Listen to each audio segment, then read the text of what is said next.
Nhờ rằng ít chẳng không thì có đây sẽ từ tại nơi nhỏ với nội dung nhảy bao bó nữ giải nhất xe to sẽ sắp cắt bộ tường, này giải nhì ít chảo cho mùi nên thế, xe sẽ sắp giải bộ ba đi chặt lò sư bảy. Mời các động viên lên sân khấu để nhận giải. Ban tổ chức thông báo rồi nó sẽ chế bây nội giờ dung có nhảy bao bó nam cái trong tôi giải chế nhất Lý A bây Di, giờ giải nhì một giải cái ba nhà gái dân và giải ba cậu vòng có địch mong lên lại sân khấu để nhận giải. thay chỉ là vô không câu thay chỉ là từ này cho sự thằng lại cho có tự sĩ Ban tổ chức trân trọng xin mời đồng chí Nông Văn Phúc lên trao giải cho các vận động viên đã nhận được giải. cái nó chỉ nhận biết cho mỗi nhau sau sau bài tôi đi tu rồi ít cha thì tôi gì cha thì tôi đi tu cho nên một xoay nữa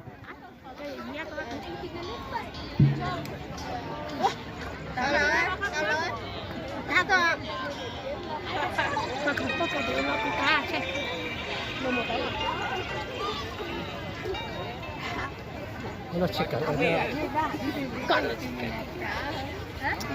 nó bị giống là hai cái cũng tới chị nè. Ok. Alo. Ban tổ chức thông báo giải nhảy bao bó nữ cắt tường giải nhất, giải nhì chảo mùi thế, giải ba lò sư bảy. Mời các vận động viên lên sân khấu để nhận giải. tập của của lò sẽ à Nếu như các vận động viên không có mặt tại sân khấu, xin lỗi Nguyễn Hoàng Thanh Niên sẽ tỏ vai để nhận giải tại trụ sở Ủy ban Quốc gia Ba Ban tổ chức một lần nữa thông báo. tôi sẽ lò sẽ sắp rồi chưa tôi sọc cậu đó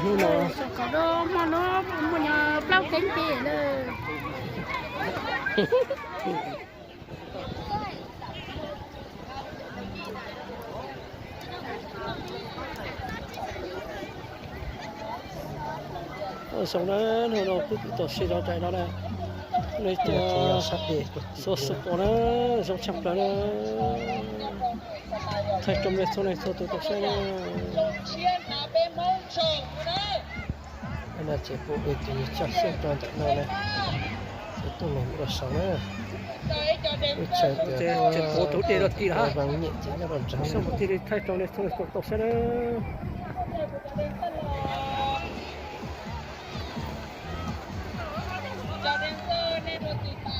cái là chỉ dành tại một cái một chỗ bên thang này số xí rồi cái anh nó chỉ là sang tụi thì nó đấy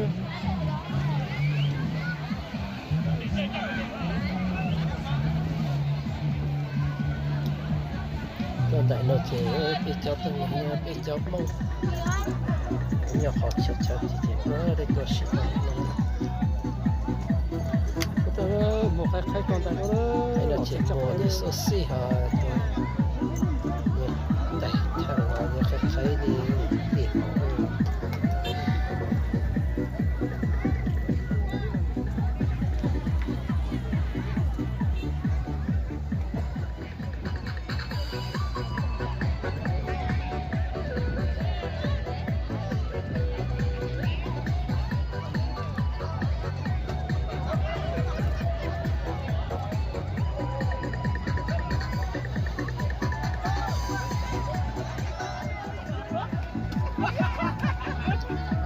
cái nó chỉ có cho những cô các bia thì có thì các sự việc hiện tại là chỉ cho con tàu xe của đi về thì tàu lớn nọ đó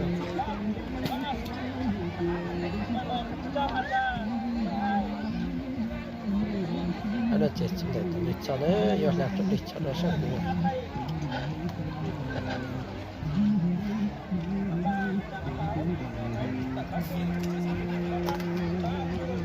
tụi sẽ xong chết tụi này chắc là đi nó rồi chúng ta xong tụi này cũng cầu tụi này cũng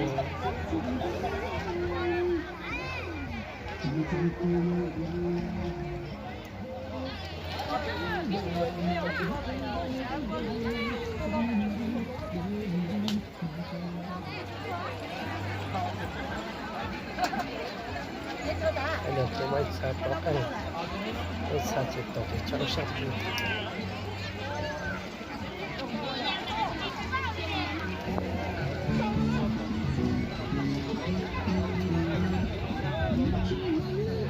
cái sao chỉ tổ nó sụp cái nó kia nó sụp cái nó khai lại đi cái nó nhập cái hậu cái khai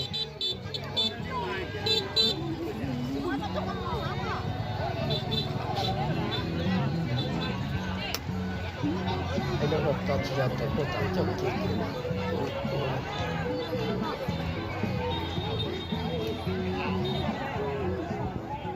Bánh bao đây. Bánh bao nóng đây. Hay là chỉ có từ từ chọn Bánh bao đây. Bánh bao đây. Bánh bao nóng đây. Nó chọt tiền Bánh bao đây. Bánh bao đây. Bánh bao nóng đây. Bánh bao đây.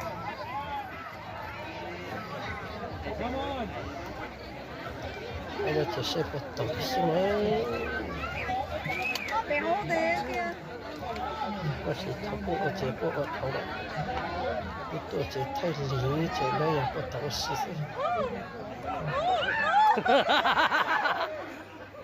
Okay, thay cái. Cho các thằng kia phải khách ra để cái gì là chỉ có thay cái. Tôi lý cái chỉ có chỉ thay mấy cái thay mấy cái của số.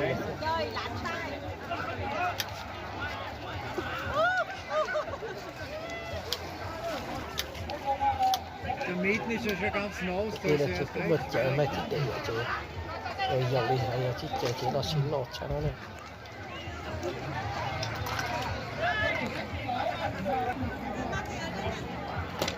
Đây là chỉ cho cái của chị nó để xin cho mình nhiều cho chúng ta.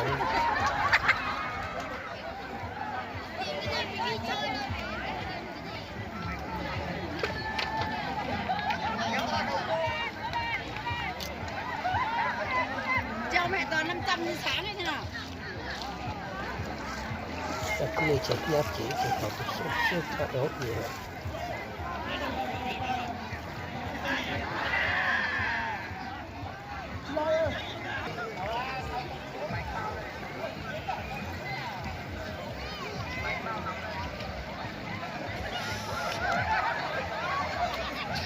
Cho các cái này nó thật là xíu.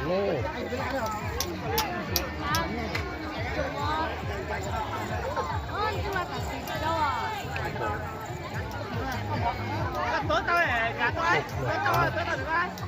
Thì nó chỉ là bắt đầu dịch tổng lại hay hơn.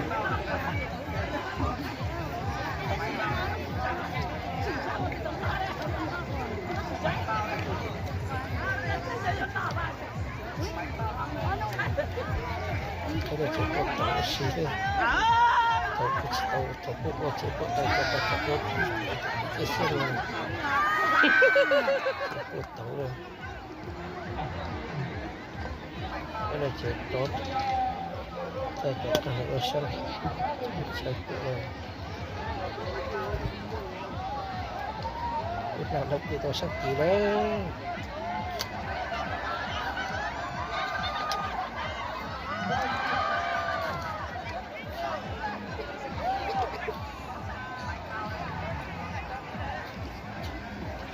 Cha chỉ có cái tốt thôi. Cha chỉ có cái là chứ. Xây được cho cháu rồi các cái cho đi lại cái mấy lịch chứ nha. Xây được phải làm gì nữa.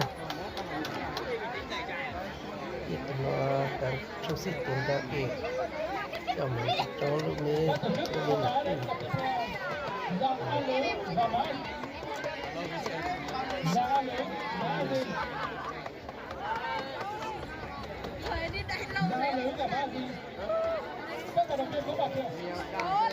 Sẽ có lịch thì làm gì đó.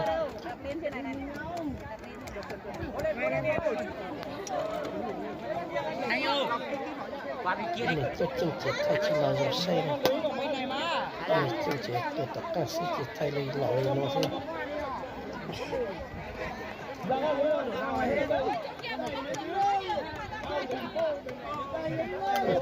xe được từ làm thì nó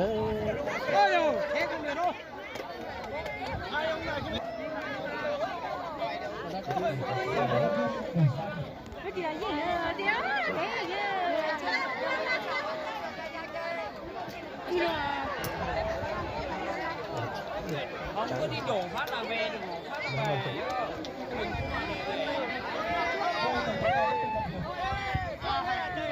tapi tidak saya được từ làm thì nó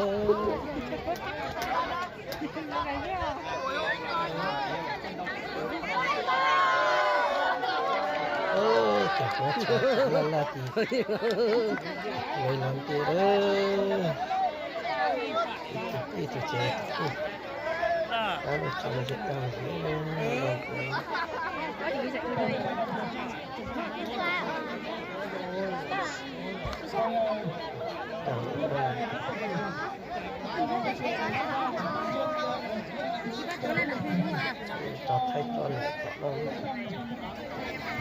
Các vận động viên Sùng A Nhà và Giàng A Lứ chuẩn bị.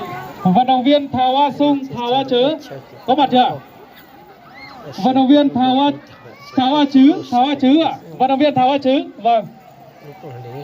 Ban tổ chức đọc sai chính tả một tí. Vâng. Vận động viên Thảo A Chứ và vận động viên Thảo A Sung. Ban tổ chức chi tiết ra là cha Tô Mà Giang chuẩn bị chuẩn bị đại Ra vùng trong gia đình đấu thì sẽ tặng ngay cho cha cùng vào vòng trông nhá. mẹ tiền Và nó sẽ cha Như vậy là vận động viên Thảo A Chứ thắng. Mời các vận động viên Sùng A Nhà và Giàng A Lứ vào vị trí. Các vận động viên có mặt chưa? Các vận động viên Sùng A Nhà, Giàng A Lứ.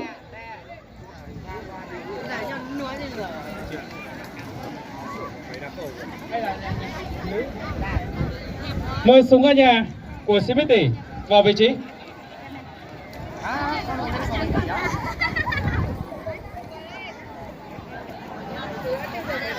rồi chập lại đó. Ban tổ chức thông báo lối thông xã Hoàng Liên bị rơi một điện thoại iPhone 7.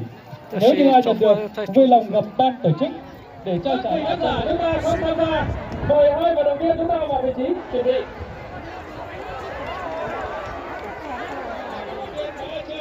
Là không đẩy nữa là vận động viên Phan Văn Trường sẽ vào vòng chung kết. Nó sẽ sát để kiểu đó hay nó sẽ sát để tiểu nó sẽ sát để nó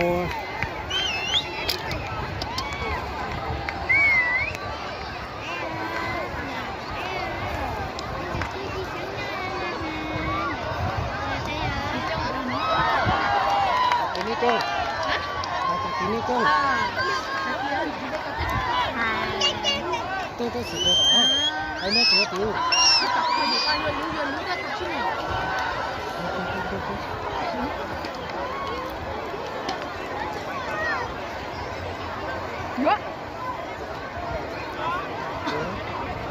Ban tổ chức mời các vận động viên rồi sẽ có chẳng nó sẽ có chuyện gì thế này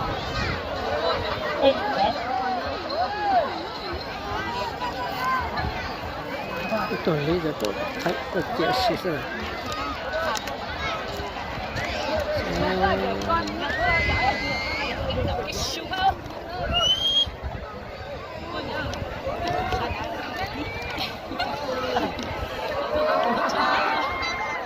vận động viên Giàng A Lứ.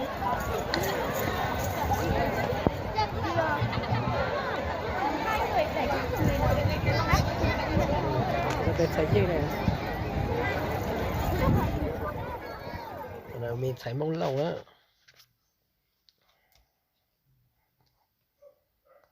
hay là giờ tồn tại cái bông cột lỗ sẽ gì ta sẽ tụi này chống thể là thay chip bụng này tụi này chỉ giảm lâu nào thay chỉ lò xay nữa tụi này chỉ giảm ở sang là tụi này nhọ tí tí để hai chế xay chip bụng này bụng ตัวnày chỉ thông ý nó bị khâu mà nó ra đấy đi thì đi mà thay mà bụng rong say mà bây giờ bông của nó chỉ bông nhau tí tí thì có mà chỉ bông này bông của nó bông tăng của này bông thế này bông này bông sang chỉ bông chỉ tăng đi là chỉ bông này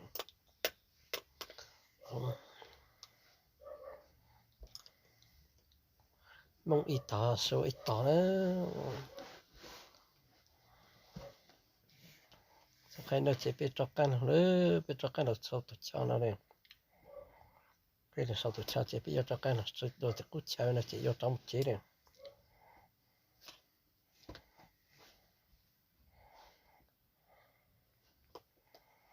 giờ cho chỉ thằng biết lo rồi chỉ tụi này chỉ mua sau tụi cháu nó sau tụi này Tắt chết rồi.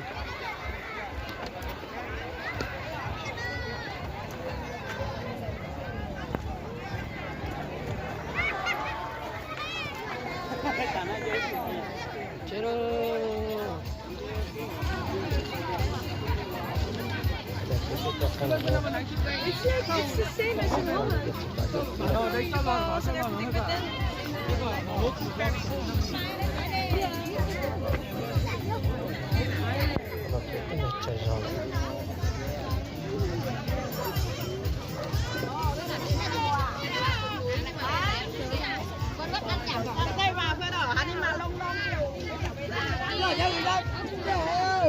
Nó cho ra tại một khách một số xì gì kia ông kia bên thủ thảo cơ mới ra quá ra đây mình ngồi với nhau giáo viên nào với nhau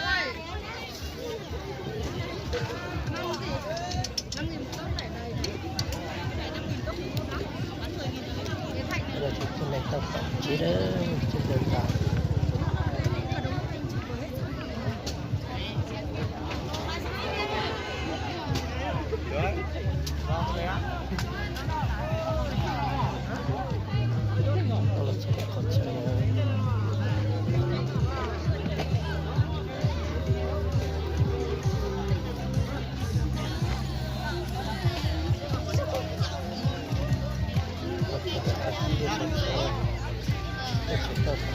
đó thì sau này tôi một trò đời cái này thì có lúc cũng chơi cháu nó hết học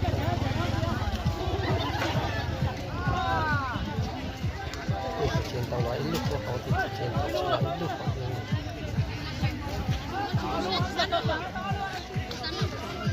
tàu cần phải tập in luôn họ được chụp đấy mà có ý đồ gì có cho mình tàu sẽ nói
chỗ nữa